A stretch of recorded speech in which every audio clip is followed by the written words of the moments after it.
नमस्कार साथियों, आपको भली भांति ये पता है कि देश के 12 राज्यों में एसआईआर वेरिफिकेशन चल रहा है।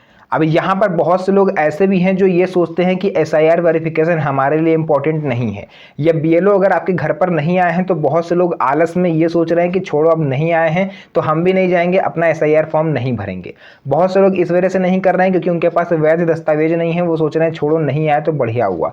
या बीएलओ आते हैं तो उनको बहाना बना के वो लोग भगा देते हैं या फिर उनके बाद में आने को कहते हैं। तो अगर ये चीज़ें आप कर रहे हैं या फिर आपका फॉर्म सही तरीके से भर गया है तो वीडियो को ध्यान से देखिएगा, तो क्योंकि आज मैं आपको यहाँ पर 3 ऐसी महत्वपूर्ण गलतियां बताने वाला हूं जो लगभग 70 से 75% लोग कर रहे हैं, जिस वजह से आने वाले समय में उनका नाम फाइनल ड्राफ्ट लिस्ट से कट सकता है। तो चलिए वीडियो को स्टार्ट करते हैं और सभी चीज़ें आपको समझाते हैं।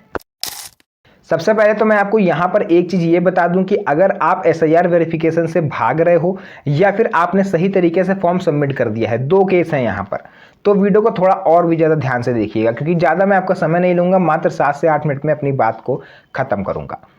देखिए, अगर आप ये चाहते हो कि आने वाले समय में आपके बच्चों का या आपका फ्यूचर थोड़ा सा बढ़िया हो, सिक्योर हो और नागरिकता से रिलेटेड आपको कोई परेशानी ना हो, तो मेरे भाई, मेरे दोस्त, जो भी आप हो, मेरे से बड़े हो, तो आपको मैं ये बस समझाना चाहूँगा कि आपको एसआईआर वेरिफिकेशन जरूर करवाना है और आपको ये फ़र्ज आपका बनता है कि आपका नाम 2025 की जो फाइनल ड्राफ्ट लिस्ट है उसमें आना चाहिए।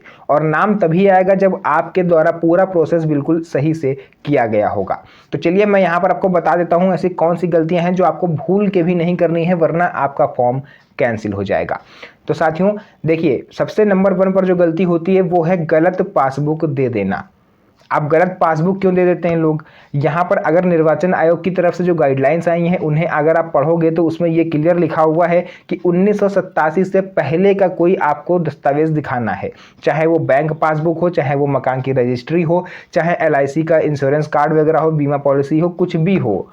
लेकिन यहाँ पर लोग गलती क्या कर रहे हैं, लोग ये सोच रहे हैं कि 1987 से पहले की पासबुक तो मेरे पास है नहीं, तो चलो 2015 में मैंने अकाउंट खुलवाया है, 2023 में अकाउंट खुलवाया है, वो वाली पासबुक हम लगा दे रहे हैं। क्या ही जान पाएगा चुनाव आयोग या फिर जो भी बीएलओ हैं। तो यहाँ पर आप सबसे बड़ी गलती करते हो, क्योंकि जैसे ही वो आपका एसआईआर फॉर्म देखेंगे उसके बाद तुरंत ही वो मात्र 2 से 3 सेकंड के अंदर आपका फॉर्म कैंसिल कर देंगे, क्योंकि उनके पास सब कुछ सिस्टम है, सब कुछ रिकॉर्ड है कि आपने लेटेस्ट पासबुक यूज़ करी है। तो ऐसा माना जाएगा कि आपके पास दस्तावेज उपलब्ध नहीं थे, जिस वजह से आपने फर्जीवाड़ा किया और आपका फॉर्म वहीं से कैंसिल हो जाएगा और आपका नाम फाइनल वो जो ड्राफ्ट लिस्ट आने वाली है उसमें नहीं आएगा। इसका निष्कर्ष ये रहेगा कि आप जो है आने वाले समय में वोट नहीं डाल पाएंगे, और वोट ना डालने का मतलब आप अच्छी तरह से समझते हो कि आपको नागरिक नहीं माना जा रहा है और हो सकता है इन केस कि आगे भविष्य में आपको सरकारी योजनाओं से वंचित कर दिया जाए। दूसरी यहाँ पर गलती बहुत से लोग करते हैं कि बच्चों के गलत दस्तावेजों का प्रबंधन कर देते हैं। यानी कि अगर आपका बच्चे का नाम 2003 की वोटर लिस्ट में है तो उसके नाम का आपको प्रिंट आउट निकलवा करके वो अपने फॉर्म के साथ लगा दीजिएगा। लेकिन अगर उसका नाम 2003 की वोटर लिस्ट में नहीं है तो ऐसे में माता पिता क्या करते हैं कि भाई, अगर मान लीजिए आपके बच्चे का जन्म 2000 के बाद हुआ है, 2003, 4, 5, 6, तो सीधी सी बात है कि उसका नाम वोटर लिस्ट में नहीं होगा। अब नाम नहीं होगा तो यहाँ पर गलती ये करते हैं पेरेंट्स की अपना डॉक्यूमेंट उसमें लगा देते हैं। अब अगर बच्चे का जो है मान लीजिए कोई मांगा गया है कि जाति प्रमाण पत्र या उसका जन्म प्रमाण पत्र, तो उसके पास तो होगा नहीं, तो ऐसे में पेरेंट्स सोचते हैं चलो हम अपना लगा देते हैं। तो यहीं पर गलती आप लोग करते हो, अपनी पासबुक यूज़ कर देते हो, अपना पैन कार्ड लगा देते हो, अपने दस्तावेज डीएल वगैरह पता नहीं क्या क्या लोग लगा देते हैं, जिस वजह से बच्चों का नाम जो है, आपका तो जुड़ जाएगा नाम, लेकिन बच्चों का नाम जो है वो ड्राफ्ट लिस्ट से बाहर हो जाएगा, जिससे आप तो सिक्योर हो जाओगे बट आपके बच्चों का आने वाला फ्यूचर थोड़ा सा दिक्कत भरा हो सकता है, क्योंकि उनका नाम एसआईआर वेरिफिकेशन में होगा नहीं। तो भविष्य में इन केस अगर आगे चल के कभी एनआरसी का प्रोसेस पूरे देश में लागू हुआ, यानी नेशनल रजिस्टर ऑफ सिटीजनशिप, यानी सभी की नागरिकता की अगर जांच की गई, तो ऐसे में आपके बच्चे को प्रॉब्लम हो सकती है। तो आपका ये फर्ज बनता है कि 2025 की फाइनल ड्राफ्ट लिस्ट में आपका या आपके बच्चे का नाम जरूर आए। इसके लिए सभी दस्तावेजों को पहले से तैयार रखें। 2 गलती हो गई। तीसरी यहाँ पर गलती मैं जो आपको बताने वाला हूँ उसको और भी ज़्यादा ध्यान से सुनिएगा। आप लोग क्या करते हो कि गलत दस्तावेज आप लोग दे देते हो। गलत पासबुक अलग चीज़ है, गलत दस्तावेज देना अलग चीज़ है।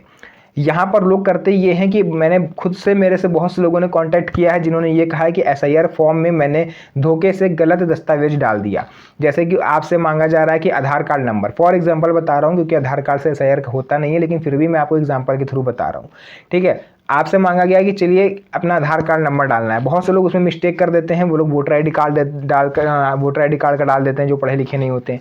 वोटर आईडी कार्ड का एपिक नंबर डाला गया है, वो आधार कार्ड नंबर डाल देते हैं, या फिर अपना कोई ऐसा दस्तावेज यूज़ कर देते हैं जिसकी जो वैलिडिटी है वो निकल चुकी है। जैसे कि आपका जो निवास प्रमाण पत्र होता है उसकी लगभग 3 से 5 साल के आसपास होती है, तो बहुत से लोग वो यूज़ कर देते हैं पुराना रखा हुआ। तो ये सब गलती अगर आप करते हो तो आगे चल के आपका फॉर्म 100% रिजेक्ट होगा। तो इसकी आप लोग मेरे से गारंटी ले लो, क्योंकि गलत चीज़ें आप यूज़ करोगे तो वो फॉर्म कहाँ से एक्सेप्ट हो जाएगा। तो ये 3 ऐसी महत्वपूर्ण गलतियाँ थी जो आपको बिल्कुल भूल के भी नहीं करनी है अगर आप चाहते हो कि आपका फ्यूचर सिक्योर हो और आपका नाम 2025 की वोटर लिस्ट में आ पाए। अब जो 2003 की वोटर लिस्ट में अगर नाम नहीं है तो पुरानी बातें छोड़िए, दस्तावेजों की व्यवस्था करिए और 2025 की वोटर लिस्ट में नाम लेके अपना आइए, ताकि आगे चल के आपको प्रॉब्लम ना हो।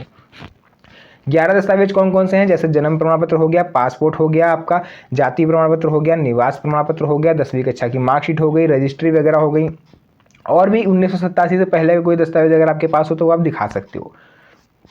तो फिलहाल जो भी चीज़ें थी मैंने यहाँ पर आपको पूरा क्लियर बताया है। अगर अभी भी आपको कुछ डाउट है, कोई क्वेश्चन है जो आप मेरे से पूछना चाहते हो, तो आप कमेंट सेक्शन में पूछ सकते हो, उसका रिप्लाई आपको मेरी टीम की तरफ से दे दिया जाएगा।